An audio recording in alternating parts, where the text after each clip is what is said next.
Beautiful day in San Francisco today. Nice day to talk about getting fired. I haven't done a solo episode before, so we'll see how it goes. And yeah, I'm going to talk about how I got fired from my first big, real community job and how it was the lowest point in my career, one of the lowest points in my life, and took me a while to get back on my feet.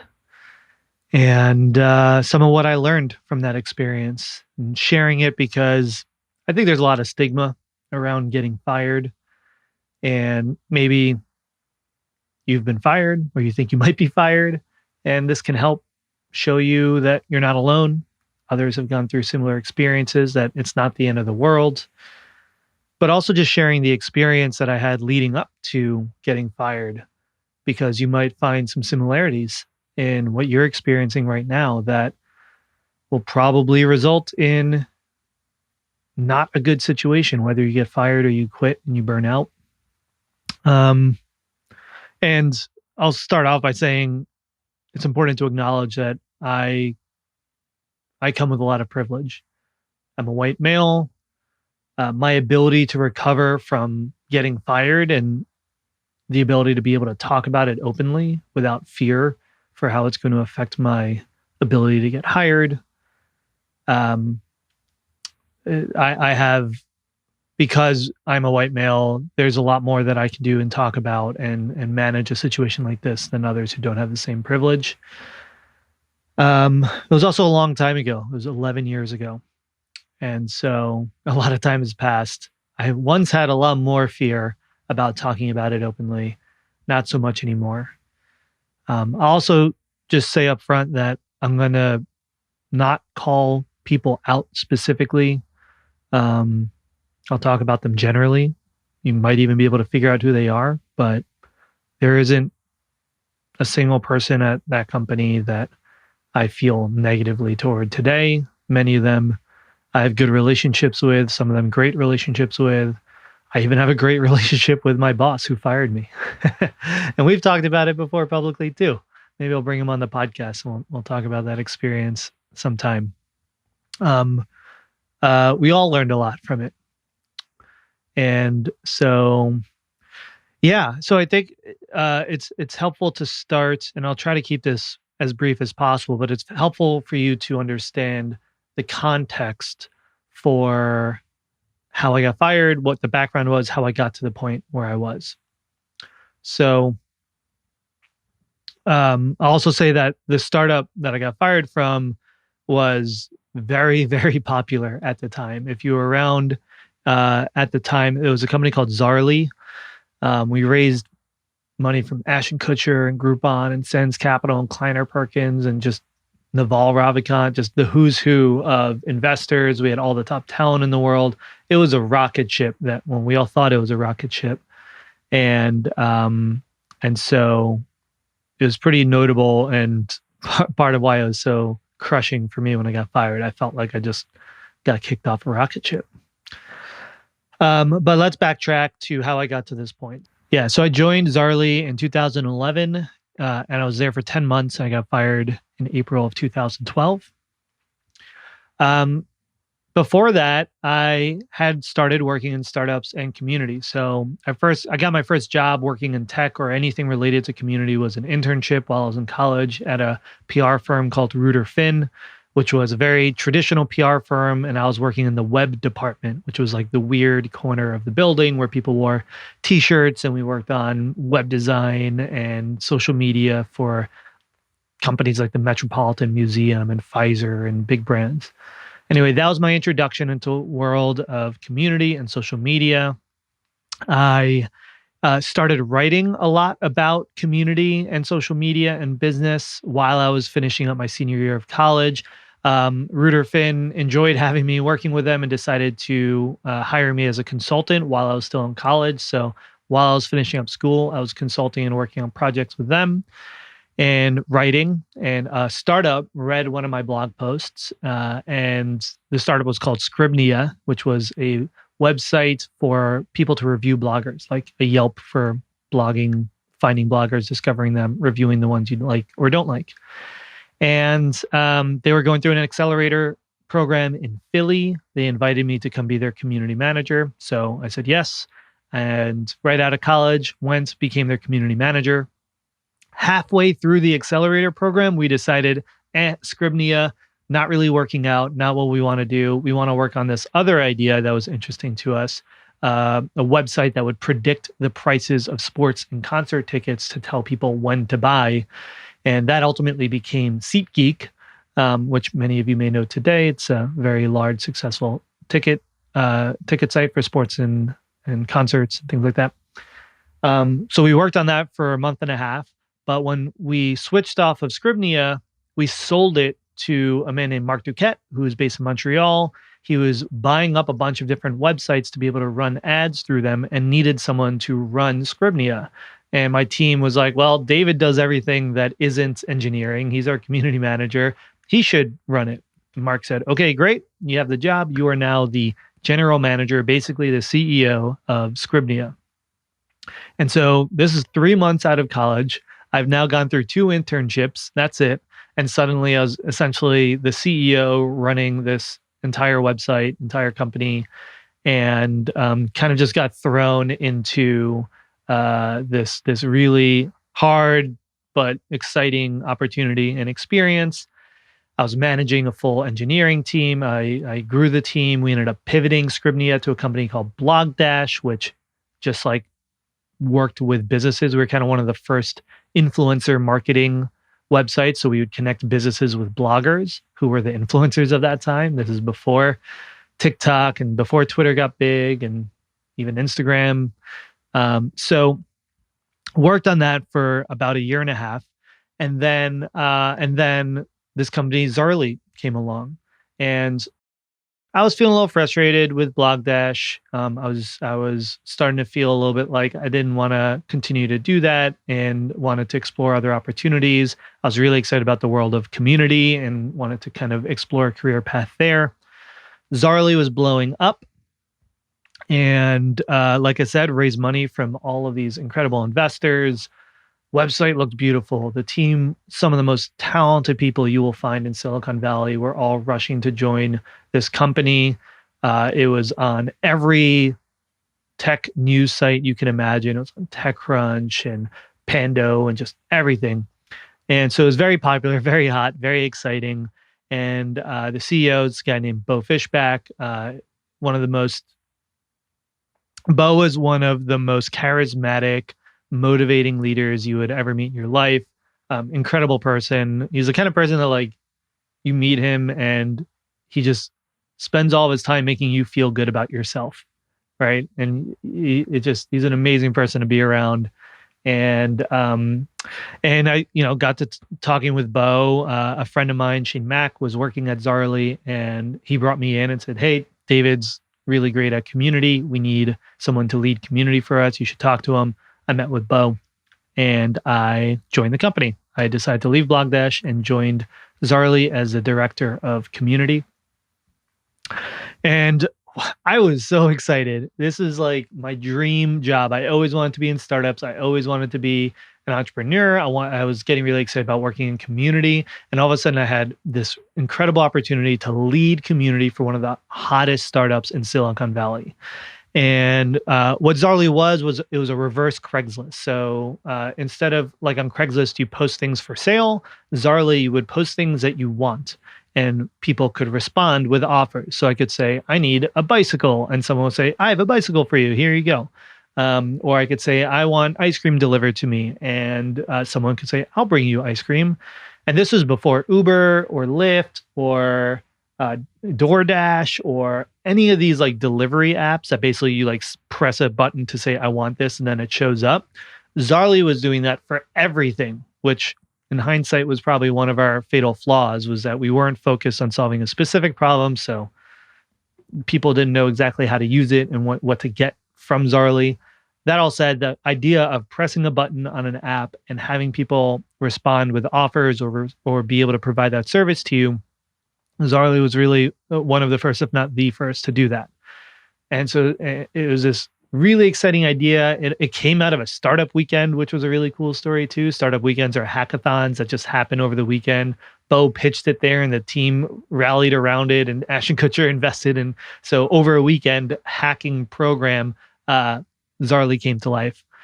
Anyway, I was joining. It was super early still. I think we were Series A at the time. So still a pretty small, lean team. It was based out of Kansas City originally. And I was still in New York at the time. We had some people in San Francisco, and I was in New York, and I ended up essentially running our New York office as well as a community team. And so now, just again, to zoom out, I've had 2 internships, and then I had about a year and a half of working on Blog Dash, even less than, it's like about a year. And, through Blog Dash, yes, I like managed engineering team that was based in Romania, and I had some staff, but it was mostly just me with like contractors. I had no experience of actually managing like full-time employees that are part of my team. I know no experience building a really complex, elaborate community program from the ground up. I didn't have a lot of experience, but I had a really good reputation because I worked on SeatGeek, because I ran Blog Dash as a company for a year, because I wrote a lot and I developed a good reputation as a writer and a creator in this space. And so, Zaarly felt comfortable giving me a whole lot of responsibility, which in hindsight, I don't think I was fully ready for at the time. And so all of a sudden I find myself leading this office, leading this team. I had about 3 or 4 direct reports on the community team. And our job was to make the sellers on the platform really successful and to build a community of the people who were using the app.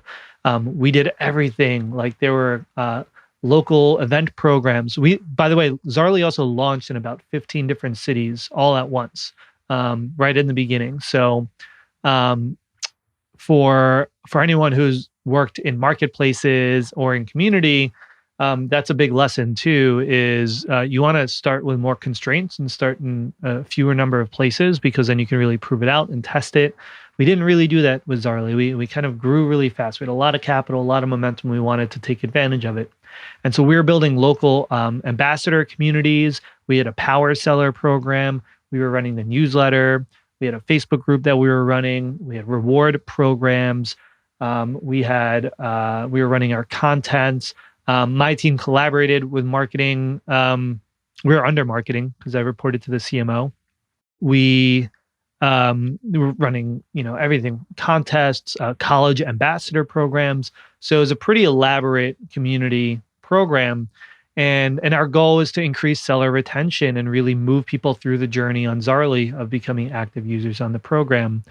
And I was really enjoying applying the theory of community to how we do this. I mapped out what would end up becoming a sort of community commitment curve or engagement journey that looked like kind of a bell curve at the time when we first designed it. And things were going really, really well. For the first 6 months, I felt like I was on top of the world. I was, my reputation was great. I was working with this exciting team who all loved me and, thought I was doing a great job. I had a cool team that was all doing good work. And then things at some point started to turn. And this was late, it kind of happened fast. It was probably about 7-8 months into working at the company. All of a sudden, it felt like the momentum shifted. And I found myself really struggling to focus, to know what I was doing and why I was doing it, to feel successful in my work. And we're also, I think, finding that the product was really struggling. We weren't retaining sellers. We had the leaky bucket problem is what they call it. We were doing a really good job of growing the network, getting people to sign up for Zaarly. We had millions of dollars. We were spending a lot of money on marketing to grow it, but people were leaking through. They weren't coming back and using it over and over again. And our sellers, we had some incredible power sellers, people that I still have relationships today. Some people loved the platform, but the majority of people weren't sticking around as sellers or as consumers. And, you know, that's a pretty tough problem to solve. And that's a product problem. It can also be a community problem. And I was trying to solve that problem through a community. You know, okay, do we need better education programs, better community programs, better ways of engaging our sellers and keep them around? Ultimately, like the product didn't work. Like we learned, I think the company learned over years that like that wasn't going to work, and they ended up pivoting a bunch of times. The company only recently shut down, but kept at it for a really long time.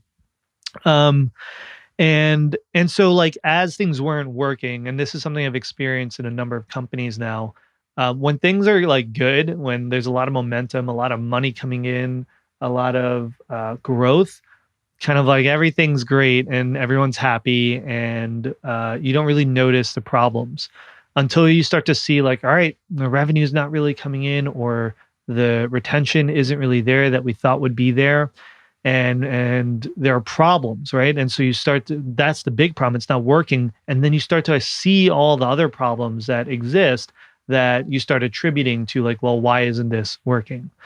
And so that started happening, and you know, there's more and more pressure to perform as a community team. We like reorganized the team a few times. We reorganized our programs. We were doing so many different things, so many different content programs, so many different community programs, and I just kind of lost track of it all. I didn't know how to. My team wasn't feeling successful. My team didn't feel like they were supported or have focus. I was a brand new manager. I had no idea how to even like support them. I was also young and ambitious, so I was afraid to ask for help. And I just want to like prove that I knew what I was doing and prove that I could be a great manager and a leader. And it just kept spiraling and spiraling. And it got to the point where, you know, I remember showing up to work like every day was just a rush. And I was just not present at all. And I would wake up late. I would like rush into the office, and I would just work all day, but I was doing half work. I'd be like distracted on social media and not really getting anything done because the to-do list was so overwhelming and daunting that like I didn't even know where to begin or end. I didn't know how to ask for help, frankly, at that time. And like, I think the managers of the company would say the same thing. Like my managers would say, like they weren't noticing that and stepping up to like see that I was flailing and figure out how to help me and support me and give me the tools and frameworks and teach me how to do this stuff, because I had never done it before. So it's like a combination of me not asking for help, managers that weren't like paying attention to who might need help. We didn't have clear systems for goal setting or accountability or feedback or reviews. So it's just kind of like, and like it is in a lot of startups, so just like duct tape and glue, building a plane while flying it. And I just started burning out. I was just depressed. I had no idea what to do. I wasn't able to perform. I wasn't able to get results. And like the CMO would start messaging me and say like, "Hey, where are we with this program?" And I just have to be like, like we haven't done anything on it. Like I'm trying to do these other things. I haven't gotten to this yet. And the frustration just kept bubbling up and bubbling up and bubbling up. And one of the hard things was like one of my employees got fired. And I didn't know they were going to get fired. They just got fired one day after I had a call or at a meeting with our executive leadership, and they're asking how things were going. And, you know, I shared like, some things are not going well, and some of the programs that this person owned didn't go well. Then like they were fired. I didn't know. I found out afterward, and like that person still hasn't talked to me to this day, which sucks. Like I feel like I let them down by like not advocating for them. But you know, there's a real lesson in, if you are drowning, if you are overwhelmed, if you're not in a healthy place, it becomes hard, if not impossible, to support other people, to take care of them and to see what they need. And I think it was just that happening from top to bottom, right? Like our executive leadership felt like overwhelmed and they're trying to figure all this stuff out. So they couldn't pay attention to, you know, us team leads. And we were then starting to freak out and get overwhelmed. And then, we couldn't take care of our direct reports either. And again, I was probably one of the most junior people at the company. So maybe other senior level people had more tools to manage the chaos and stay focused and know what to do. I was just, I was doomed.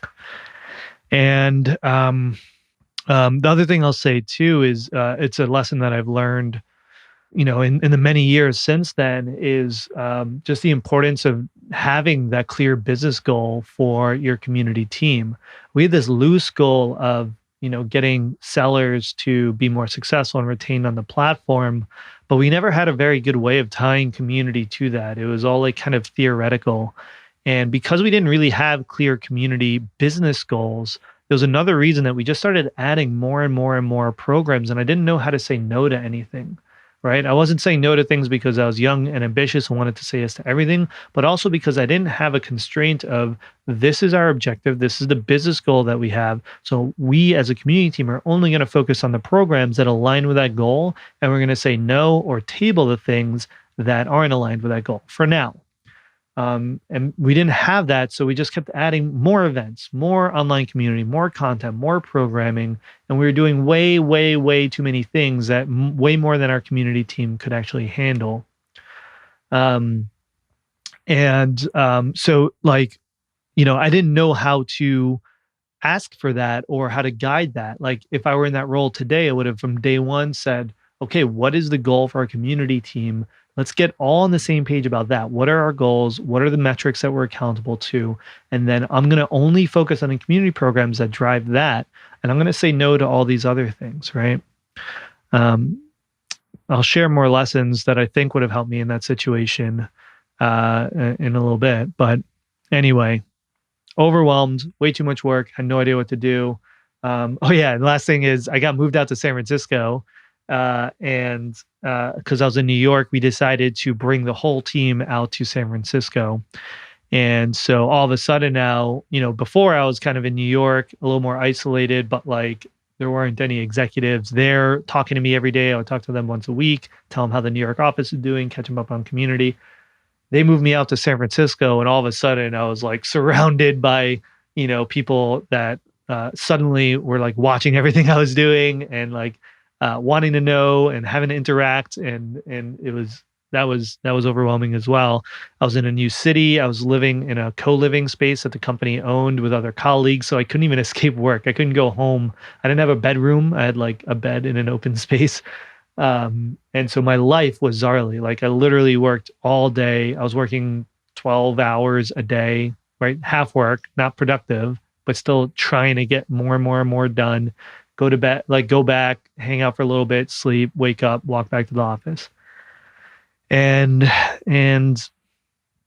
I think just like a few more times happened of the CMO. I need to share who it is. It's Eric Custer. Like I said, we've talked about it openly, and I think he and I would say a lot of the same things about this whole experience today. He asked me a few more times, like, "Hey, where are we on this project?" And I was like, "We're fucking nowhere. Like, I'm drowning." And he got like really, really frustrated that like things weren't moving.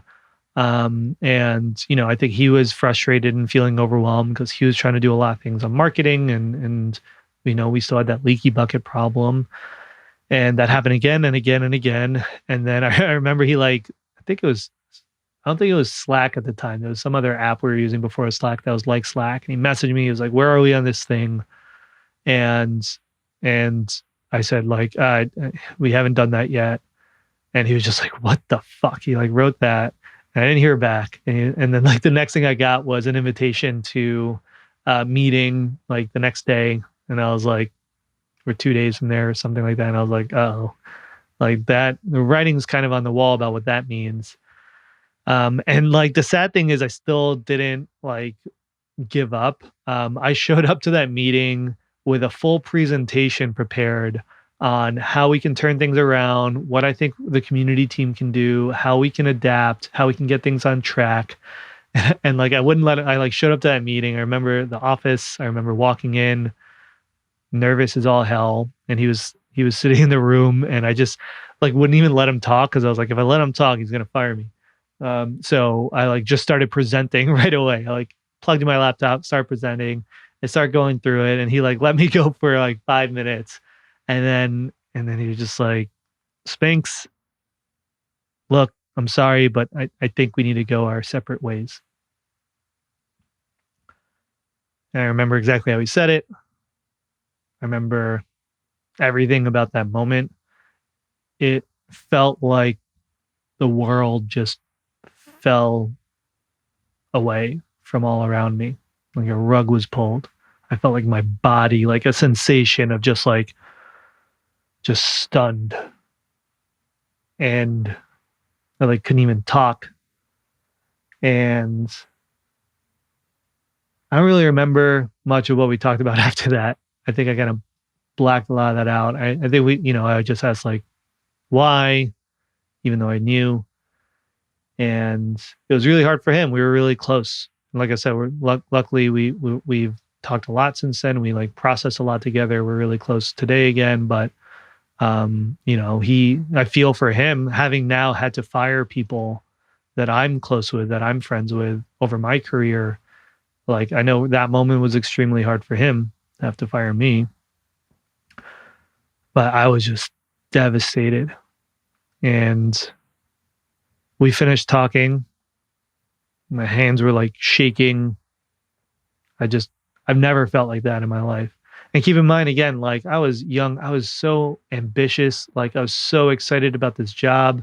I was 10 months in, so I didn't even meet my 1-year cliff to get any like equity in this rocket ship that I felt like I was a part of.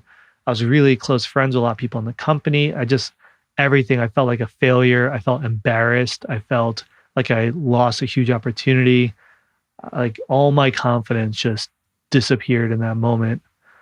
And I remember I walked out of the conference room, just walked straight to the elevator, and I was just praying that no one would say hi to me. I like couldn't make eye. I just beelined for the elevator, went down the elevator, went outside, and I just started walking to the water, to the bay here. There's a pier in San Francisco right next to the Bay Bridge. It's like a beautiful pier, and then they have these like chairs that spin, that you could sit in and just spin. And I walked straight to that pier, and I just sat in one of those chairs and like spun, and then stopped spinning and just like sat there for like 3 hours and just tried to process what just happened. That's how I got fired. That was the lowest point in my career. After that, I sat there for a few hours, called my dad, told him I got fired. He was like, "What? How? What? Why?" And I just was like crying and trying to explain it. And after that, it was to like the process of what happens after you get fired. I didn't go back to the office. The company gave me I don't know, some sort of severance. And, in the days and weeks following that, I spoke with Bo, the CEO. I spoke with Eric, the CMO, who fired me. And like we had a lot of really good, thoughtful conversations about what happened, where we each felt responsibility, what we could have done differently. I was grateful that Eric and I could have those kinds of conversations, and like he took ownership over ways that he should have supported me better. I took ownership over things that, I could have been doing better, communicating better. And it took time, a lot of time to process and for like that relationship to heal. But I think like over time, we all learned a lot from that experience. And yeah, I found myself in San Francisco, in a city that I've never lived in before. I didn't know anyone here. I didn't have any friends other than the people that I worked with, who like I couldn't really even hang out with anymore because it was just so embarrassing.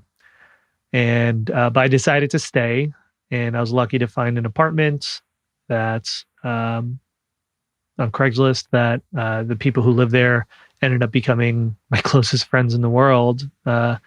at the time they gave me the apartment, the room in the apartment, and they're like, cool, this guy's super fun and like working at a cool company or whatever. Then I got fired um, a couple weeks, I think, after I moved in. And they were like, wow, this new roommate is super depressed and watches TV a lot and is just around all the time. What did we do?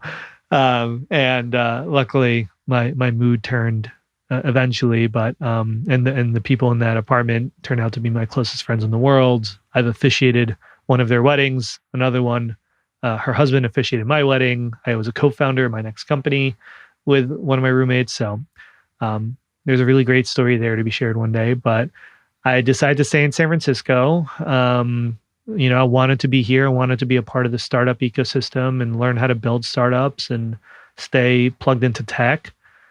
But I was horribly depressed. It took me, I think, about 3 months. I didn't do any work. I lost all confidence in myself. I didn't do any writing. I didn't really talk to anyone. I literally just like played video games, watched TV, and was deeply, deeply depressed. And I like felt like I couldn't work. I don't know if any of you have ever been fired. Maybe you can relate, but like I just felt like who the hell am I? I'm not going to be successful anywhere. I'm my reputation is tarnished. Like the same things that happened to me just now are 100% going to happen to me next time. Just a lot of that kind of catastrophizing and just self-doubt in the most extreme way. And yeah, that time was really hard. I got out of that in part thanks to someone named Thomas Knoll. So Thomas and I had met previously through the world of community and startups. And he worked with a company called Seismic for a while. And he was working on the conference called Le Web, which was the largest tech conference in Europe with Loïc Lemure, who was the co-founder of Seismic and Le Web. And it just happened to be that on that day that I got fired and I was walking straight towards the water, I happened to run into somebody I knew, Thomas, which when I saw him, I was just like, oh God, please no, not now. I can't talk to anybody. But I saw him, he saw me. I couldn't pretend I didn't see him. And he was like, hey. And I was like, clearly distraught. And he was like, is everything okay? And I told him that I got fired and what just happened. And he was like, holy shit. Okay, let's get dinner this week. And so he like let me keep going. He followed up and we found a time to get dinner. And if you've ever met Thomas, he is the kindest, sweetest, most thoughtful person you'll ever meet in your life. He is just such a giving, pure human being. And someone that was like a mentor for me, and I learned a ton in the world of community. He was one of the first community managers. And so, as fate would have it, this is why you live in San Francisco, I guess, is serendipity. I could not have run into a better person on that day. And we got dinner, and he, just gave me advice and was comforting and let me vent, and we talked about everything. And that was it, right? He was just kind of supporting me, and he said, all right, I'm going to keep an eye out for opportunities for you and stuff like that. Anyway, 3 months later, about 3 to 4 months, I'm still in my deep, dark depression and lacking confidence and everything. And Thomas said, hey, I'm going to be stepping down from my community management role at Le Web, and I think you should take the role. And so he's like, I'd like to introduce you to Loïc. And I think if anyone else at that point asked me to do anything, I would have said, like, I am in no position to do work for anybody right now. But it was Thomas. He had a lot of faith in me. He knew me. He was like, trust me, Loïc's awesome. You're going to do great. And so I said, okay. I met with Loïc. We talked for, I think, like half an hour. Thomas was there too. And Loïc said, great, let's do it. I'd love for you to be my community manager for our upcoming conference, Le Web.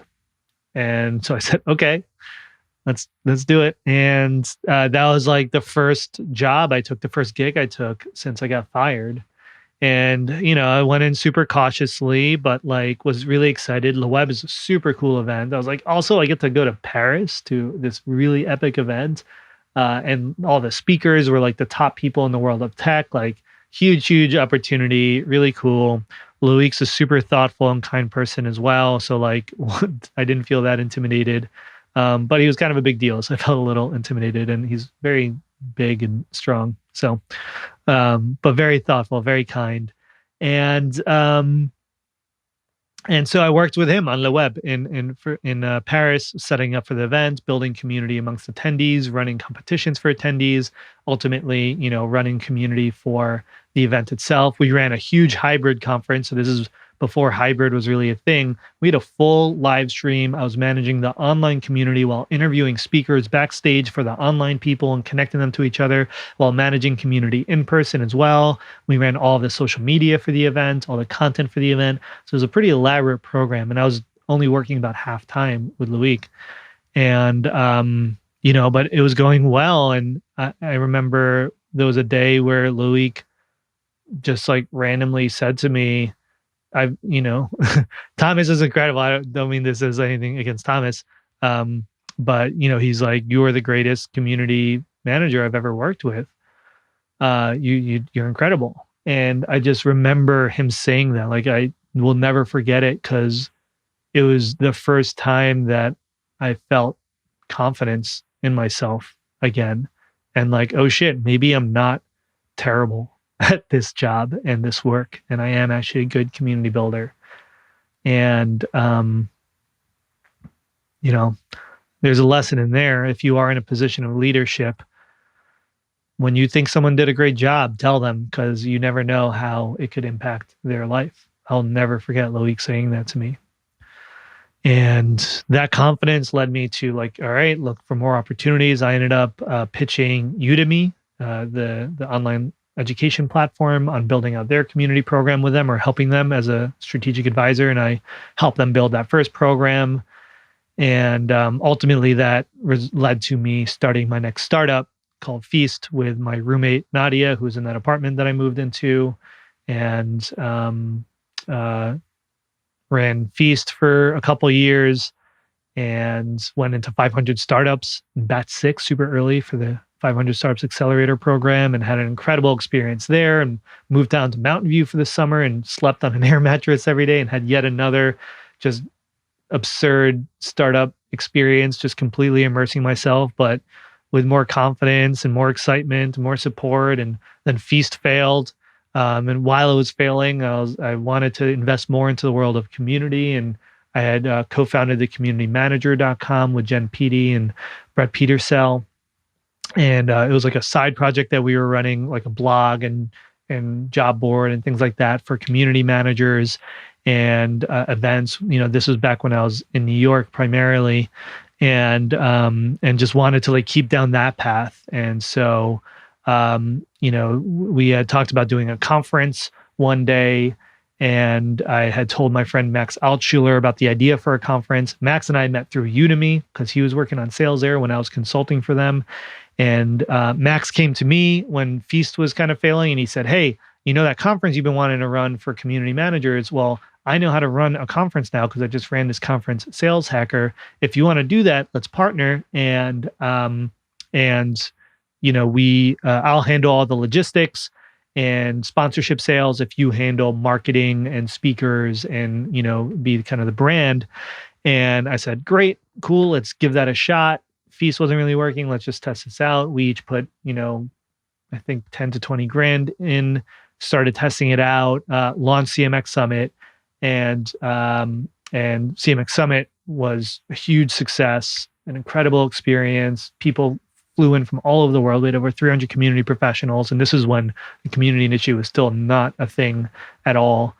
And I was like, oh shit, this is what I'm meant to do. Like all these really interesting, hard experiences of building community and failing and getting fired and starting startups and failing and just a lot of failure, but I did it in all these really unique worlds. It put me in a position to be able to build CMX and understand how to build a business and understand how to help community professionals and help them connect their work to business. And I just felt like this, I found my calling in a way, and I switched my full-time focus over to CMX. And, you know, now it's 8 years later, and CMX went on to grow into this really incredible community. We've hosted over a dozen conferences. We've tens of thousands of community professionals. We help shape the community industry and help lots and lots of community professionals, learn how to do this work better and get better frameworks and get better tools.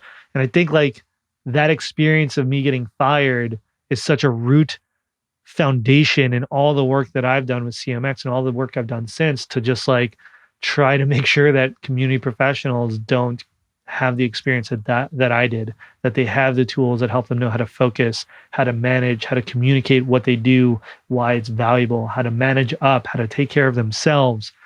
And, I ended up writing the book, The Business of Belonging, which like I talk about my experience in there, and just everything in my career. I can definitely draw a line back to getting fired.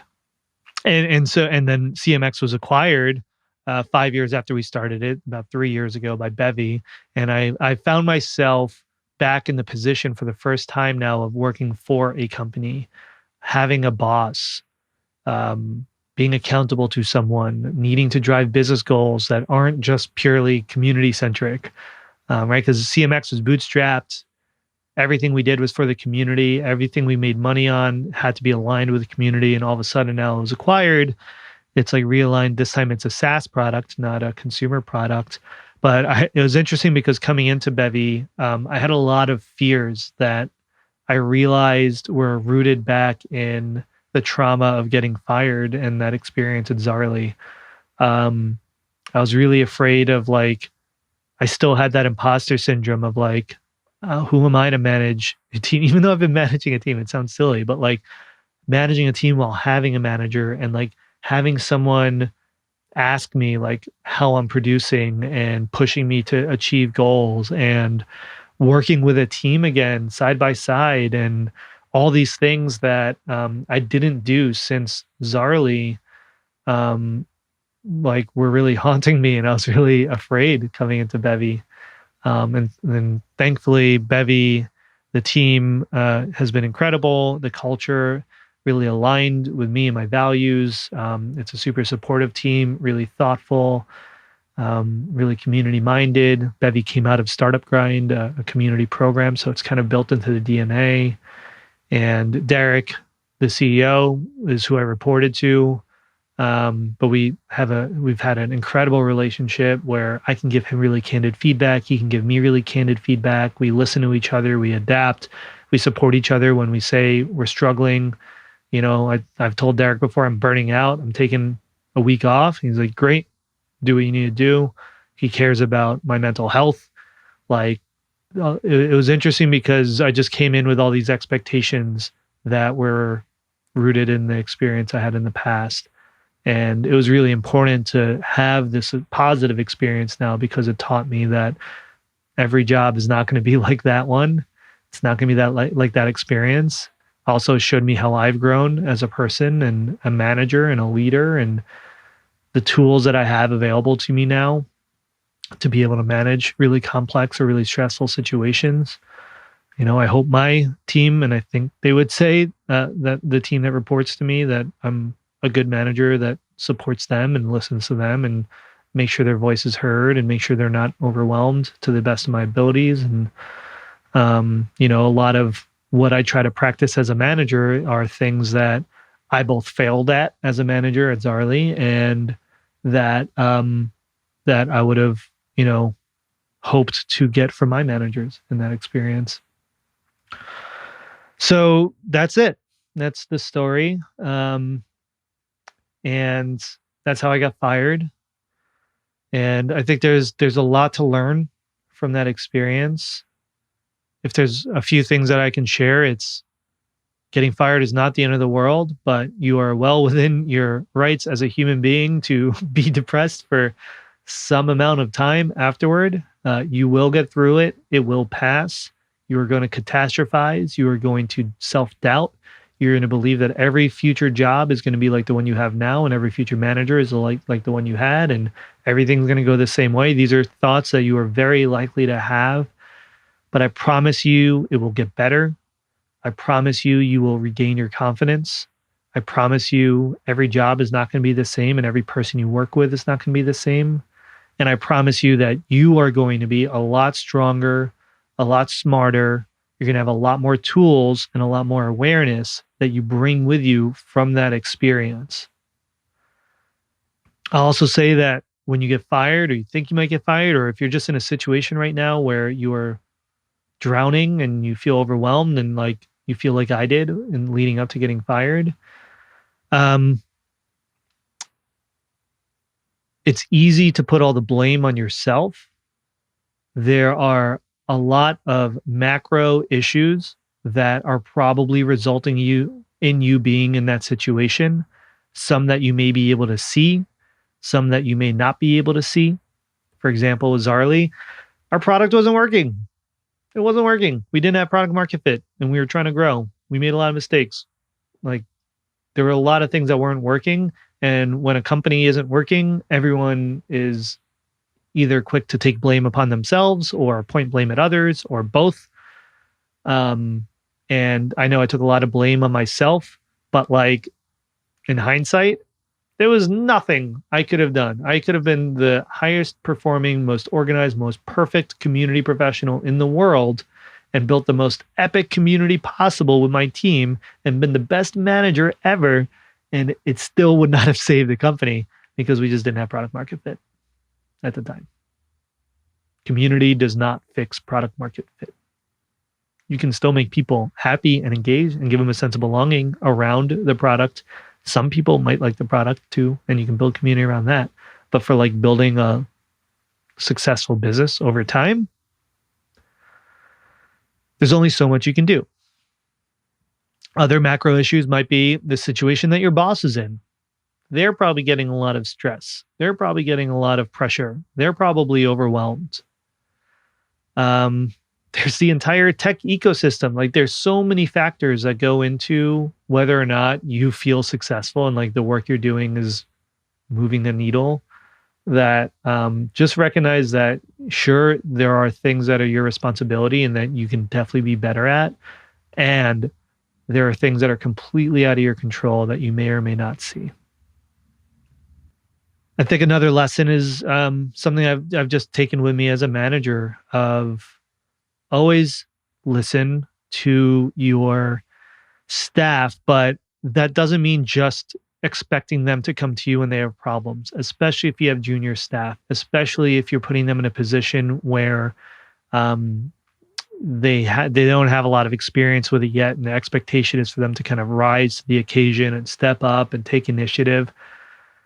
You have to proactively check in with them, give them space to give feedback, ask for feedback, because there's a good chance they're going to just try to prove themselves.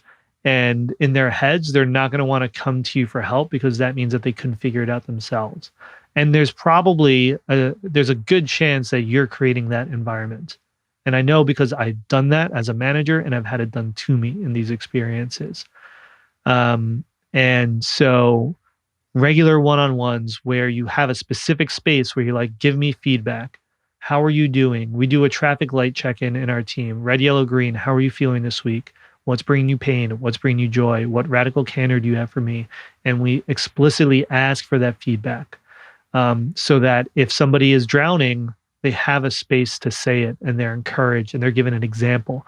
And I share when I'm drowning. I share that with my team to model that, like, it's okay. We're in startups. It's supposed to be really hard and overwhelming and stressful. What's important is that you communicate that so we can support you and make sure you take care of yourself and all of that. And there's a really good matrix that was shared with me from The Grand. Is a really cool program. They do management training and leadership training. It's called The Grand World. I think the website's thegrand.world. And they provided this matrix of how to properly support or manage somebody. And the matrix has a bunch of different variables, but like two of the variables are like confidence and competence. And so the way that you support somebody who like already has confidence in their ability to do something, already has competence in their ability, like they've done it before, they have experience, they have access to the information and resources they need.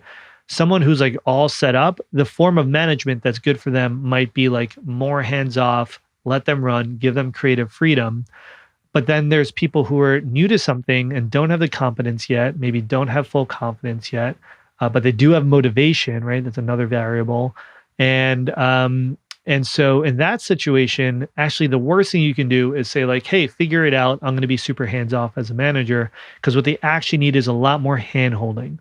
They need guidance. They need to be told what to do so they can execute on it and they can learn. They're not ready to figure out what to do yet because they don't know what they don't know. And I think that was a situation that I was in at Zaarly, where like I didn't know what I didn't know. I didn't know how to ask for it. And my managers were giving me the freedom, in part because I think my reputation and the work I did before, where they're like, oh, David clearly knows what he's doing. Let's let him run with it.